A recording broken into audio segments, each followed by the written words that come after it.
नमस्कार, मैं हूं संतोष चौधरी और शो का नाम है टू द पॉइंट। और आज हमारे साथ एक खास मेहमान हैं उत्तर प्रदेश सरकार के स्वतंत्र प्रभार मंत्री रविंद्र जायसवाल जी। इनके पास बड़ी जिम्मेदारी इसलिए कि जब स्टाम्प ड्यूटी की बात करते हैं, जब हम कोर्ट की फीस की बात करते हैं, जब हम पंजीयन रजिस्ट्रेशन की बात करते हैं, तो ये एक ऐसा मंत्रालय, एक ऐसा विभाग है जहाँ पर सबकी नजरें होती है। और नजरों को कहा जा सकता है कैसे दुरुस्त किया जाए, क्योंकि ये इस विभाग को लेकर शिकायतें भी बहुत रही। हालांकि माननीय मंत्री जी ने खुद मुख्यमंत्री से शिकायत की तो साफ तौर पर कहा था कि हमारा जो मंत्रालय है उसमें सबसे ज्यादा करप्शन है।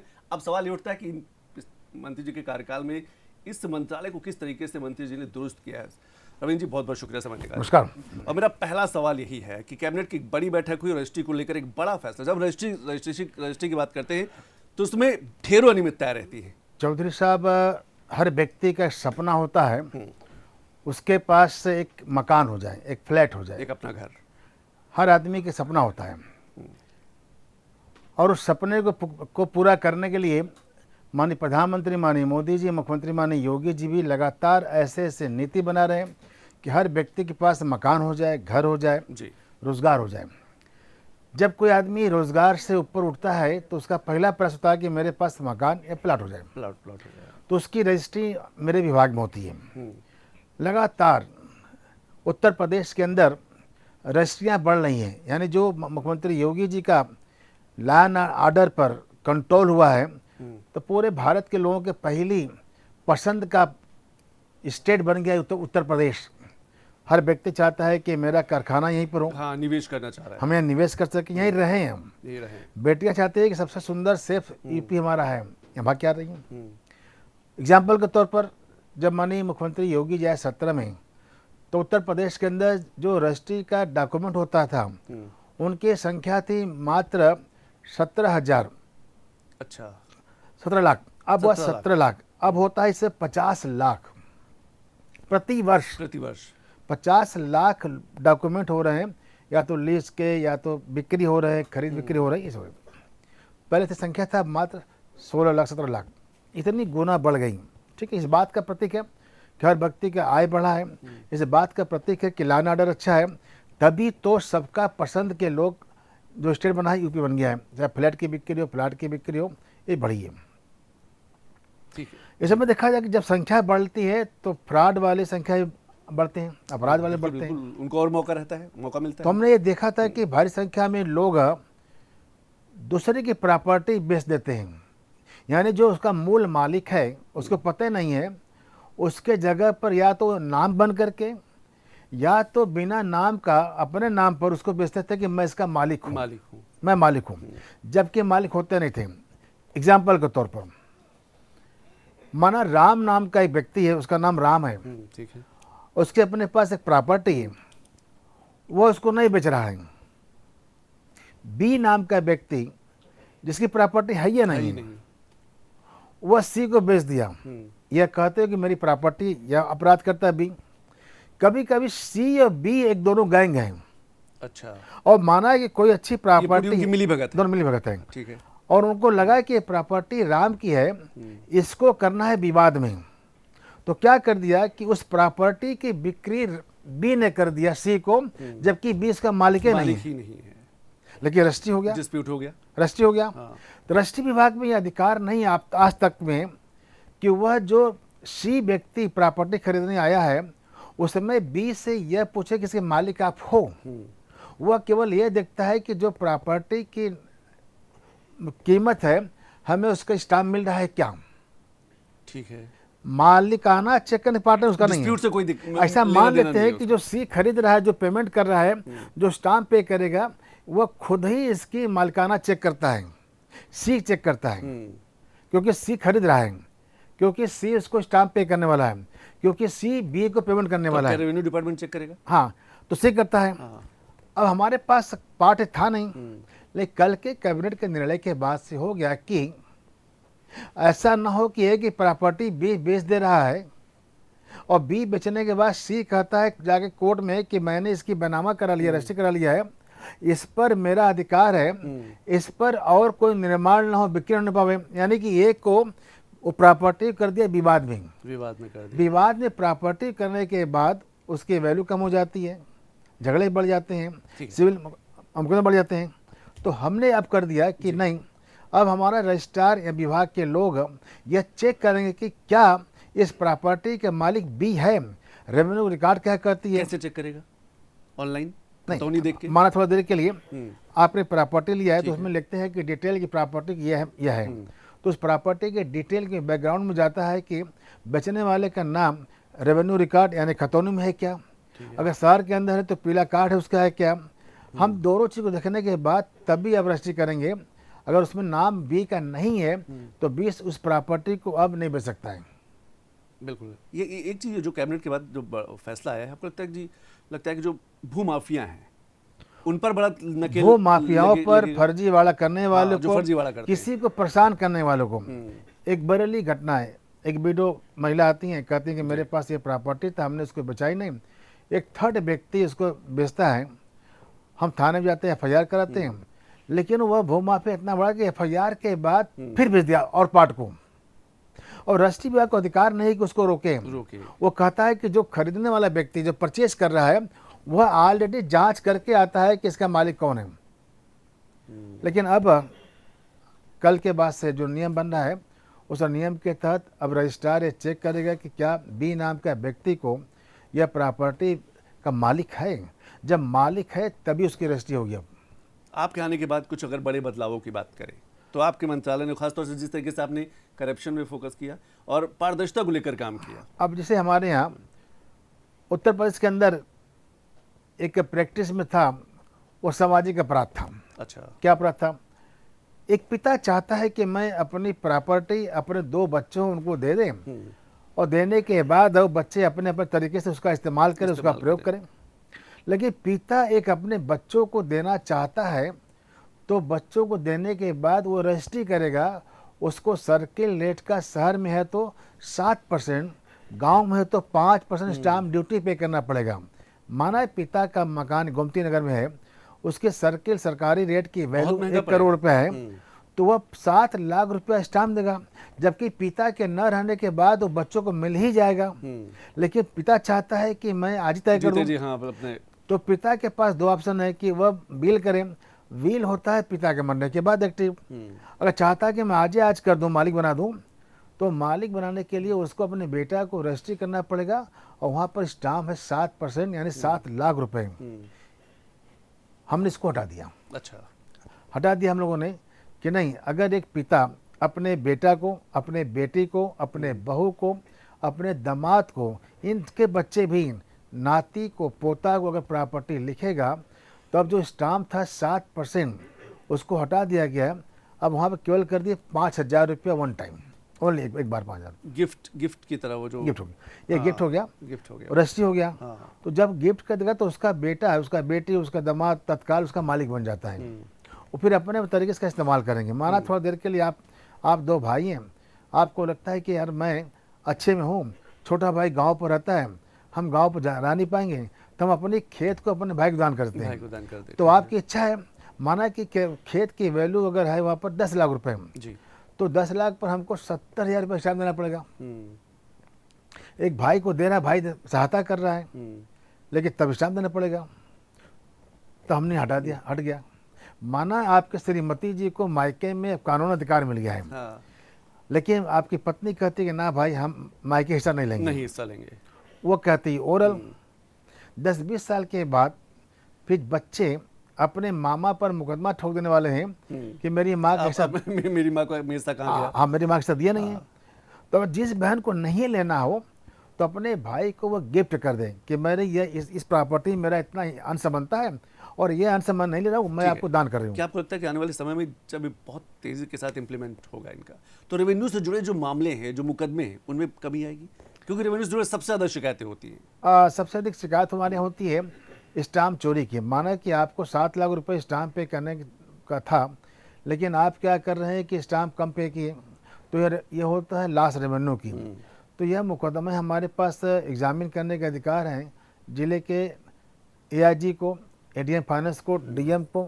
ये लोग वहाँ मुकदमे करते हैं, जांचते हैं, और प्रति महीने 5 डॉक्यूमेंट को चेक करना पड़ता है DM को। यानी कि उनके डिस्ट्रिक्ट में जितनी रजिस्ट्रियाँ होती हैं तो बड़े बड़े कोई भी रजिस्ट्री जाके सत्यापन देखते हैं DM कि इसमें जो हमको रेवेन्यू मिलना चाहिए था वो मिला कि नहीं मिला। फिर 25 डॉक्यूमेंट चेक करते हैं एडीएम फाइनेंस को, हमारा एआईजी होते हैं, ये चेक करके जाते हैं, सत्यापन करते हैं कि जो जितनी इसमें अपेक्षा थी, माना थोड़ा देर के लिए अगर मेन रोड पर है, अगर बाज़ार में है तो उसकी सर्किल अधिक होती है, अगर बाज़ार में नहीं तो कम होती है। लेकिन लोग क्या करते हैं, छुपा लेते हैं और ये दिखाते हैं कि नहीं बाज़ार में नहीं है, अथवा वहाँ पर बिल्डिंग बना हुआ है 10 कमरे का, 100 कर रहे हैं 2 कमरे का, तो वो 8 कमरे की वैल्यू का जो स्टाम्प नहीं मिलता है। तो ये तमाम चीज़ें होती है। इसके लिए हम लोग क्या नियम एक्ट में के मुकदमे होते हैं, आपको नोटिस भेजा जाता है कि आपका स्टाम्प इतना बनता है, इतना कम दिए हैं, उनका भी आता है विषय, फिर निर्णय होता है।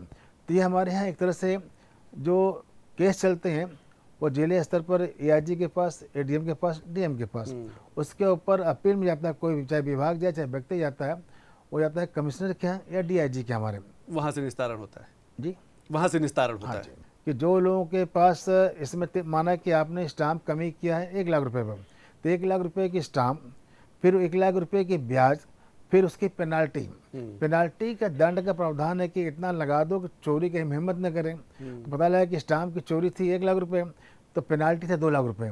तो बीच बीच में हम लोग लेकर के 2 बार आ चुके हैं कि हमने केवल 100 रुपये के पेनाल्टी पर आपके दंड को माफ़ किया जाता है। अच्छा, एक छोटा सा सवाल मैं इसी में जोड़ देता हूँ, उसके बाद मैं दूसरे सवालों पे आता हूँ। रेवेन्यू लॉस जो होगा, जिस तरीके से आपने एक बड़े बदलाव किए हैं कि 5,000 रुपये में रजिस्ट्री हो जाएगी, बाप अपने बेटे को दे देगा, रिश्तेदार को दे देगा, रेवेन्यू कैसे आप, क्योंकि रेवेन्यू भी एक, हाँ, रेवेन्यू भी जनरेट करना एक बड़ी जिम्मेदारी है। जैसे हम जब ब्लड के रिश्ते में बदलाव लेके आ रहे थे, तो विभाग के हमारे अधिकारी ये कह रहे थे सर इसमें बहुत नुकसान होगा, बहुत नुकसान होगा, बात होगा, मत करिए। और मेरा तर्क था नुकसान इसमें नहीं होगा, क्योंकि हर पिता चाहता है कि उसके बेटे उस प्रॉपर्टी का रिसाइकलिंग इस्तेमाल करेगा, बैंक से लोन लेगा, बिक्री करेगा, कुछ भी करेगा। तो आप यकीन मानिएगा कि अभी तक लगभग 8 लाख लोगों ने इसका इस्तेमाल किया, ठीक है, और हमें उससे 1100 करोड़ रुपये उल्टी मिल गया। अच्छा, दान की संख्या पहले 0 के बराबर थी, बहुत कम था, अब बहुत बढ़ गई, अब 8 लाख 9 लाख हो रहा है। तो हमको 1100 रुपये एक्स्ट्रा रेवेन्यू आ गया। पॉइंट नंबर 1 हो गया। जो होल होता था सर्किल रेट में, क्या होता था कि अपने मन से आपके मकान के सेल पर हमें स्टाम्प मिलना चाहिए 7 लाख रुपए, लेकिन आप और कुछ लोग मिल करके उसको 2 लाख कर दिए। जो 2 लाख किया वह व्यक्ति, वह पैसा पूर्व के सरकार में कहीं और जाता था। जो हमें रेवेन्यू आना चाहिए था वो उतना नहीं आकर के वो होल में, चाहे विभाग के अधिकारी से इन्वॉल्व थे, बाकी लोग इन्वॉल्व थे, वो कहीं और चल जाए।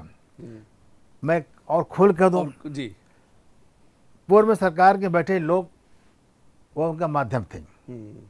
माननीय योगी जी, माननीय मोदी जी जीरो करप्शन काम करते हैं। वो होल को पैच कर दिया गया।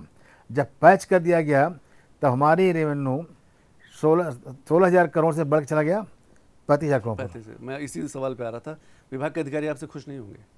न रहे वह खुश, जिसको आप नकेल कसेंगे तो वो खुश ना। और ये नेचुरल भी है। आप अपने घर में ही, घर में बड़े हैं और छोटे भाइयों पर कहते हैं डिसिप्लिन में रहो, तो थोड़ा देख लें भाई तो नाराज रहेगा। हमें जो एमबीए आपने किया, एमबीए वाला फार्मूला आपने यहाँ लगाया कि पहले 0 रजिस्ट्री नहीं होती, यानी गिफ्ट वाली नहीं होती थी, अब 8 लाख हो गई। बड़ा है, बड़ा। इसी प्रकार से हमने हम लोगों ने उपयोग किया। जैसे मान लीजिए थोड़ा देर के लिए आपका प्रॉपर्टी खानदानी है, ठीक है, आपके दादाजी 4 भाई थे, 4 के 16 बच्चे हो गए, पापा लोग, कज़न लोग, पापा के चचेरे भाई हो गए, आप हो गए 32 लोग। वो आपको लगता है कि हम अपनी प्रॉपर्टी को बांट लिया जाए, 32 भाई हो गए हैं, कज़न उसे मिलाकर पट्टेदार होकर के, हमारा हिस्सा किधर पते नहीं है। जब आप बांटते हैं तो आपको 3 ऑप्शन है। ऑप्शन 1, आप जाते हैं तहसील में कुटुंब बनाते हैं रजिस्टर के, मैं फला के बेटा हूँ, पोता हूँ, तो मेरा मिल जाए। तो टाइम लगता है, आज वकील साहब नहीं है तो कल स्ट्राइक हो गया तो फलां ठिकाना हो गया। ऑप्शन 2, आप अपने परिवार के खिलाफ मुकदमा करते हैं तो वहाँ पर लगता है। और तीसरा था कि आप रजिस्ट्री विभाग में आ जाइए, सारे 32 भाई बहन मिलकर के एक साथ कर देते, लेकिन वहाँ स्टाम्प था 7% फिर। अच्छा, हमने उसको हटा दिया। केवल 5,000 रुपये में खानदान के परिवार के 4 पुस्तों के बंटवारे कर दिए जाएंगे और 5 मिनट में। मैं आपको बताऊं रविंद्र जी, हमें लगता है रेवेन्यू डिपार्टमेंट एक ऐसा डिपार्टमेंट जहां सबसे ज़्यादा शिकायतें, और जैसे आपने शुरुआत में जब आपने मंत्रालय मंत्री पद संभाला था तो शुरुआत में कहा था जी। बहुत करप्शन है, बहुत भ्रष्टाचार है, एक आम इंसान बहुत प्रभावित, लेकिन हमें लगता है कि कैबिनेट के फैसले के बाद और आपके जो प्रयास हैं उससे एक बड़ा बदलाव आएगा, खासतौर से गांव के क्षेत्रों हम लोगों ने कई इस पर काम किए हैं, हम्म, मोटिवेशन से लेकर के, और अधिकारियों को मोटिवेट करते हैं मोटिवेट। क्या आप चाहते हो कि मेरा देश करप्शन फ्री वाला हो? जब छात्र हुआ करते थे, जो जज्बा होता था करप्शन के खिलाफ, वह जज्बा नौकरी के दौरान भी बने रहना चाहिए। इसको बनाए रखे रहो। बना के रखे, हमें लगता है उसी जज्बे की वजह से आप सैलरी भी नहीं लेते। हमने विधानसभा में देखा है, संसद में देखा है, सांसद और विधायक ना सैलरी के लिए नारे लगाते रहते कि उनकी तनख्वाह बढ़ाई जाए, भत्ता बढ़ाया जाए, सुविधाएं बढ़ाई चौधरी जाए। साहब, उसके दो अर्थ हैं जी। उसके दो अर्थ हैं। जीवन है तो जीविका चाहिए। तो जीविका के लिए तीन माध्यम हैं, नौकरी करिए, या खेती करिए, या व्यापार करिए।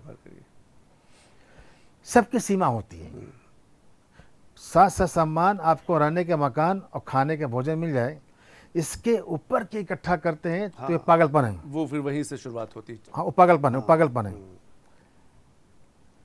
तो जिनके पास राजनीति में है, नो डाउट खर्चे अधिक हैं, तो वेतन की मांग कर रहा है, जो 24 घंटा बेचारा केवल अपने क्षेत्र में लगा रहा है। लेकिन जो खेती करते हुए राजनीति कर रहा है, जिसके परिवार में व्यापार है, वो राजनीति कर रहा है, तो उनके पास जीविका साधन है। और जिनके पास जीविका का साधन है, वो सरकार से वेतन ना लें। कुछ विधायकों ने तो मेरे पास मेरे परिवार में साधन जीविका का है। जब जीविका का साधन मेरे परिवार में है, वहाँ पर कारोबार भी है, व्यापार भी है, तो सरकार से वेतन क्यों ले जाए? कुछ विधायकों ने आपसे कहा नहीं कि अरे आप क्या कर रहे हैं, आपकी वजह से हमको भी कहीं ऐसा ना हो? क्या हमें याद है कि 2012 में जब पहली बार 12 में विधायक बने, तो हम सरकार विपक्ष में थे।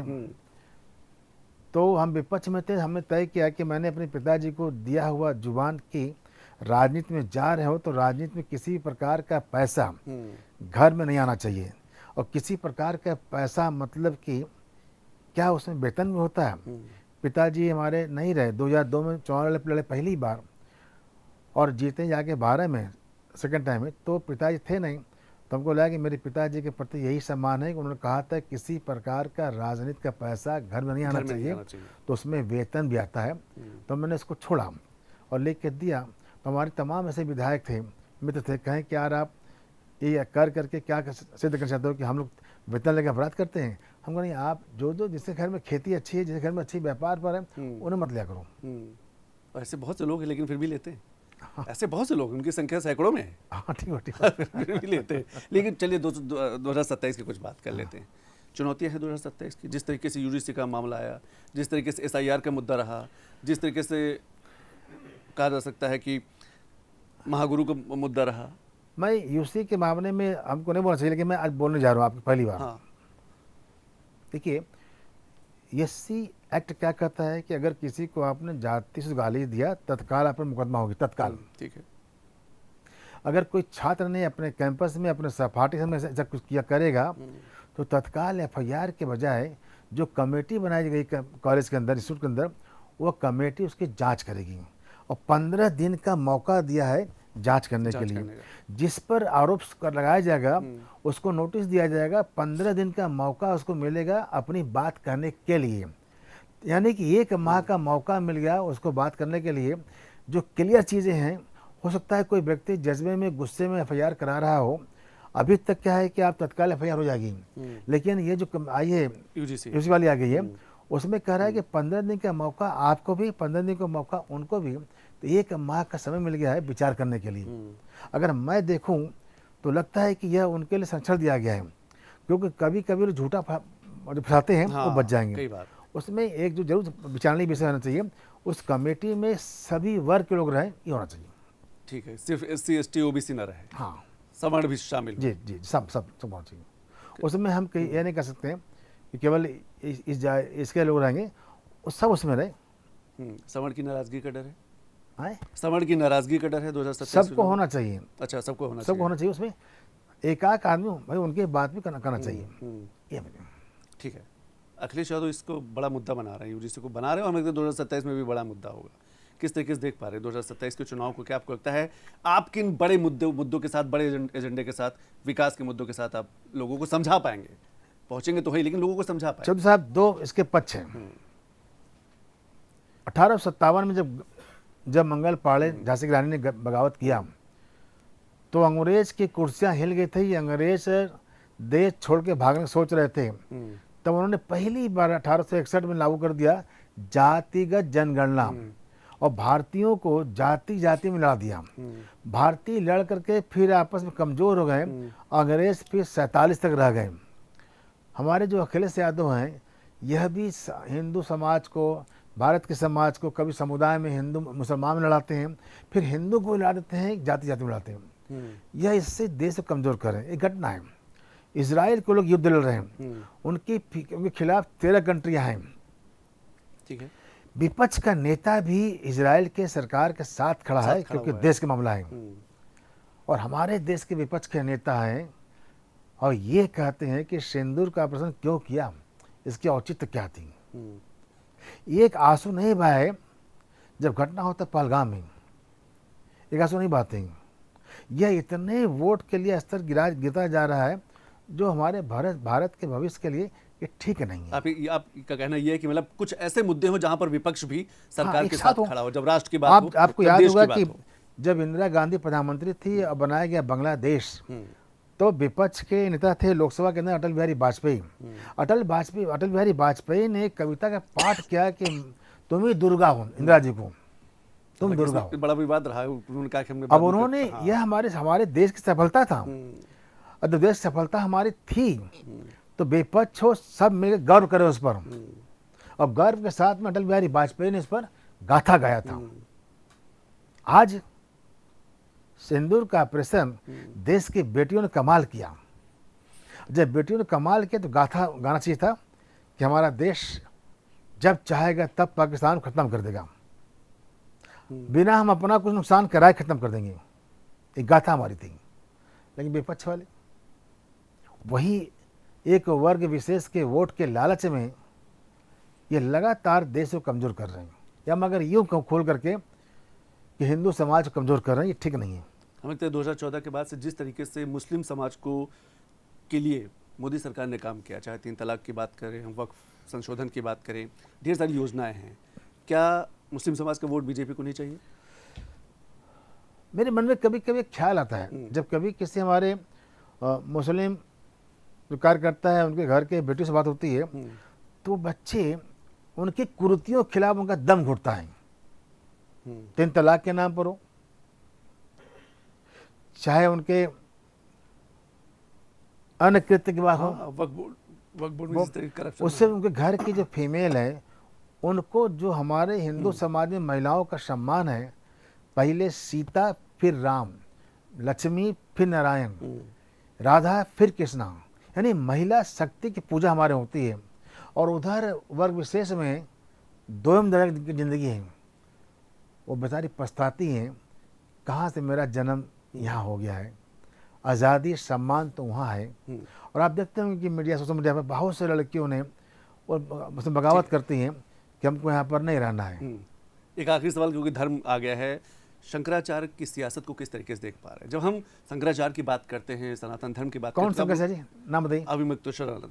वो कथित हैं, वो कथित हैं, उनको शंकराचार्य नहीं माना गया है। उसको ले कोर्ट में केस है और जब तक कोर्ट में केस ना आ जाए तब तक वह शंकराचार्य नहीं है, बल्कि यूँ कहूँ कि वह शंकराचार्य के रूप में कथित शंकराचार्य पूर्ण नहीं है। Point number 1। पॉइंट नंबर 2, साधु संत महात्मा दया वाले होते हैं, दूसरे को सम्मान देते हैं, प्यार देते हैं, स्नेह देते हैं, गलतियों को माफ़ करने की प्रवृत्ति हमारे यहाँ है। साधु महात्माओं में गलतियों को माफ़ करने की प्रवृत्ति है। यह सम्मान के लिए, कुर्सी के लिए मार नहीं करते हैं। जो नियम में रहे उसको पालन करते हैं। जो नियम तोड़ने की जिद करें, हम जाएंगे इसी रास्ते से, जो ये जिद करे कि हमें सम्मान क्यों नहीं मिला, सम्मान मिलती कृत्य से, न कृत्य उन्होंने ऐसा कर रहे हैं और ऐसा काम कर रहे हैं, न संपूर्ण रूप से उस गद्दी के लायक हैं। आज समय बस इतना ही है। टू द पॉइंट में रविंद्र जी, आपने समय निकाला, बहुत बहुत शुक्रिया। और उम्मीद करते हैं कैबिनेट के जो बड़े फैसले हुए, खासतौर से जब हम स्टाम्प ड्यूटी की बात करते हैं, पंजीयन की बात करते हैं, तो एक बड़ा बदलाव रेवेन्यू डिपार्टमेंट में जरूर देखने को मिलेगा, क्योंकि रविंद्र जायसवाल जी लगातार करप्शन के खिलाफ और पारदर्शिता को बढ़ाने को लेकर लगातार काम कर रहे हैं। तो टू द पॉइंट में आज बस इतना ही। नमस्कार।